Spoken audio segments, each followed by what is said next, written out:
Au sommaire de ce journal, une opération coordonnée des forces armées maliennes dans la région de Kidal, près de Tessalit, a permis de neutraliser une dizaine de terroristes, de détruire 2 véhicules ainsi que des infrastructures logistiques. CEDEAO, 50 ans après, quel bilan? À l'occasion du cinquantenaire de l'organisation sous-régionale, nous revenons sur les succès économiques, mais aussi sur ses échecs en matière politique et sécuritaire.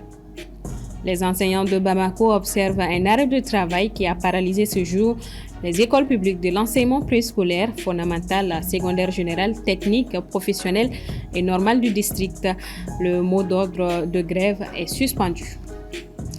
Mesdames et messieurs, bonsoir. Bienvenue dans ce 1945. 2 véhicules détruits, une dizaine de combattants neutralisés et des infrastructures logistiques détruites. C'est le bilan d'une opération coordonnée des forces armées maliennes dans la région de Kidal, d'après la DIRPA.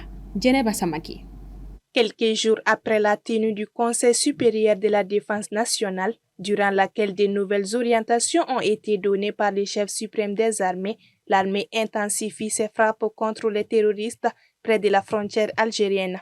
Selon un communiqué de la DIRPA, les femmes ont mené avec succès une série d'interventions contre des groupes armés terroristes dans la région de Kidal.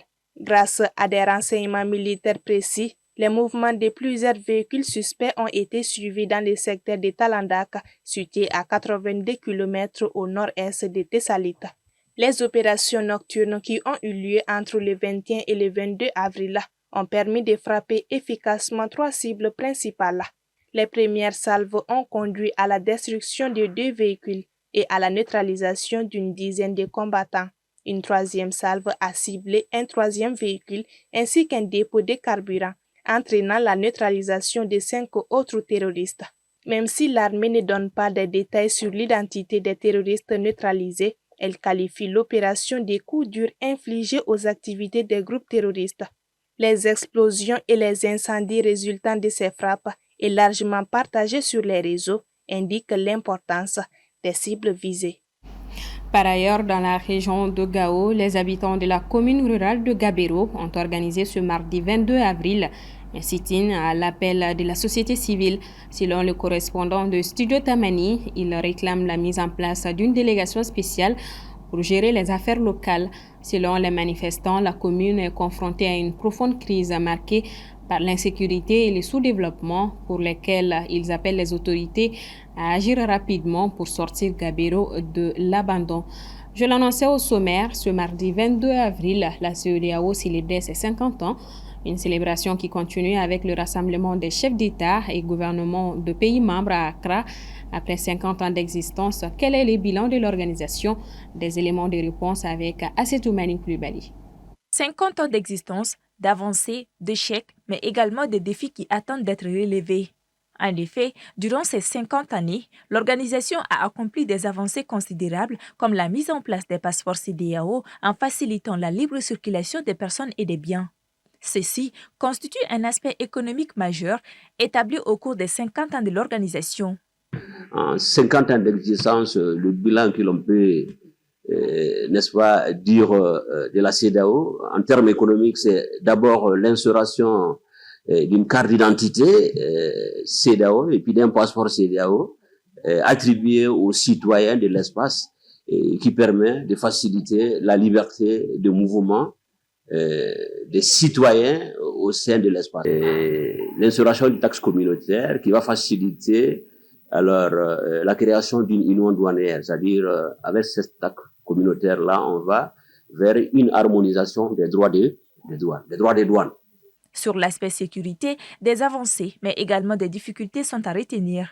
Lesquelles difficultés se réfèrent notamment au retrait des 3 pays de l'Alliance des États du Sahel, qui sont le Mali, le Burkina Faso et le Niger. Un retrait entamé en janvier 2024. À côté de ce retrait s'inscrivent d'autres obstacles sécuritaires auxquels elle doit faire face. On se rappelle tout l'apport qu'a joué la CEDEAO dans le conflit en Sierra Leone, dans le conflit en Gambie et même également en termes de rapprochement des acteurs dans le contexte malien. Pour rappel, beaucoup de facilités ont été obtenues grâce à l'intervention de la CEDEAO. Mais s'agissant de la lutte contre la nébuleuse terroriste, c'est en cela que la CEDEAO a du mal à être performante pour des raisons que je viens d'évoquer, notamment des raisons liées à la difficulté de mobiliser des troupes, des raisons liées à soutenir les efforts de la guerre contre le terrorisme. Le retrait du Mali, du Burkina Faso et du Niger de l'organisation sous-régionale n'est pas sans conséquence sur sa pertinence, de même également, cela n'est pas sans conséquence sur sa légitimité vis-à-vis des États membres et vis-à-vis également de ces pays qui ont aujourd'hui accepté d'acter leur retrait de l'organisation. À noter que pour la célébration de ses 50 ans d'existence, la CEDEAO avait invité les pays de l'AES. Cependant, leur présence nous est encore incertaine. Pour l'économiste Boubacar Sanogo, la CEDEAO devrait se prémunir d'agenda en rapport avec les intérêts des populations, se remettre en cause pour plus de prospérité. Un arrêt de travail déclenché ce mercredi 23 avril par les enseignants a paralysé la quasi-totalité des écoles publiques dans le district de Bamako. Prévu pour 3 jours, le mot d'ordre de ce mouvement vient d'être suspendu. Les raisons de cette colère des enseignants avec Soumaïla Fani. Depuis mars 2024, les enseignants des écoles publiques de Bamako n'avaient plus observé de mot d'ordre de grève.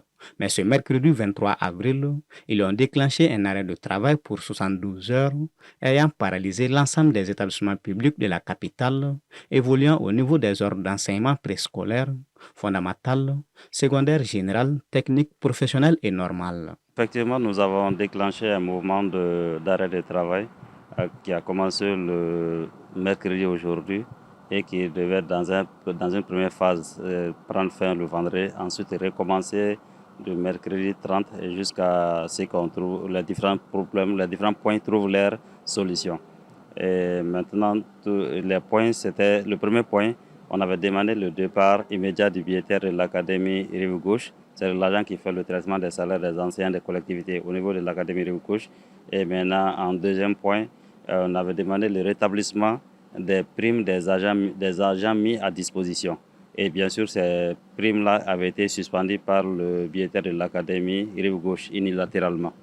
À l'issue d'une rencontre avec les autorités administratives et scolaires de Bamako ce mercredi 23 avril, la synergie des syndicats de l'éducation signataires du 15 octobre 2016 du district de Bamako a décidé de suspendre son mot d'arrêt de travail. Quand nous avons déposé la lettre qui avait annoncé l'arrêt de travail au gouvernorat, nous avons reçu aussitôt une invitation pour une rencontre qui devait commencer à 10h aujourd'hui mercredi.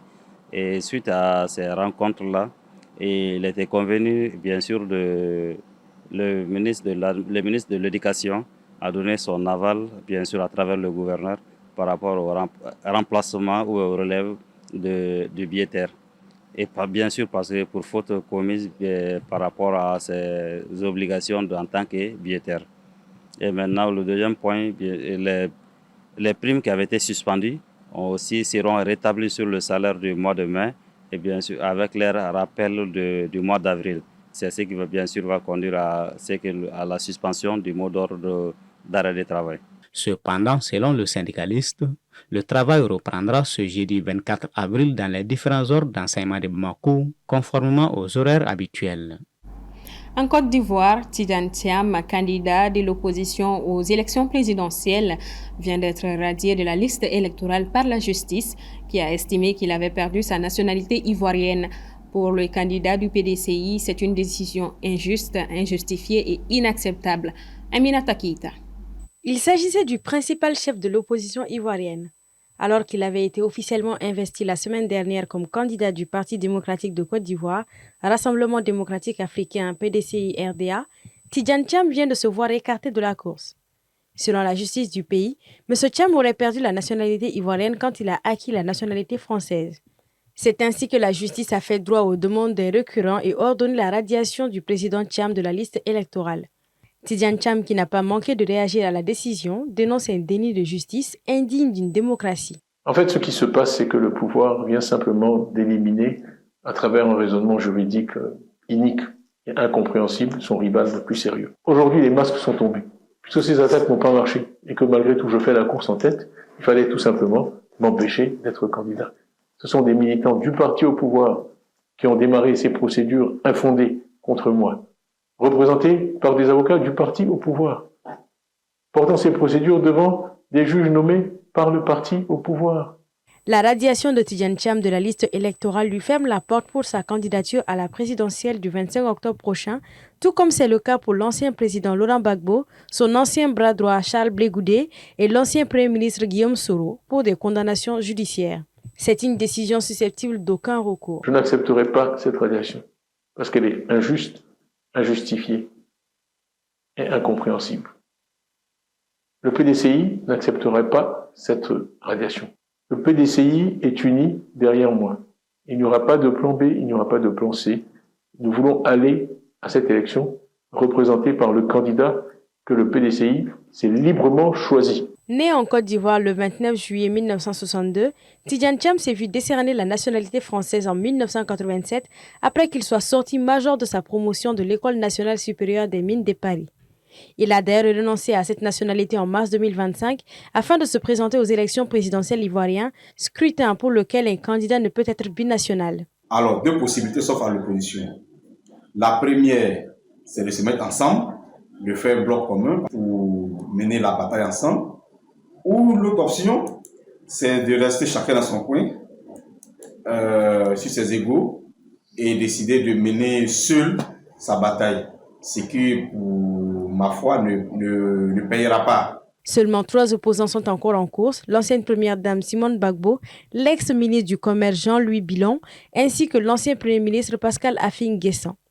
Le parti au pouvoir n'a pas encore désigné son candidat, mais il appelle à une nouvelle candidature pour Alassane Ouattara, 83 ans, au pouvoir depuis 2011. On termine donc avec le sport. Les matchs de quart de finale de la 64e édition de la Coupe du Mali ont démarré ce mardi 22 avril. Le stade malien s'est qualifié pour les demi-finales après une victoire serrée d'1-0 contre l'ATS Koro. Dans le deuxième match de la soirée d'hier, le FC Diarra a aussi écarté le Derby Academy d'1-0 et file en demi-finale pour la première fois de son histoire. Ce mercredi 23 avril, donc, le Djoliba AC joue contre l'US Bougouni et l'USFAS croise le fer contre l'US Bougouba. Voilà qui referme ce 1945. Merci de votre constante fidélité. Bonsoir et à demain.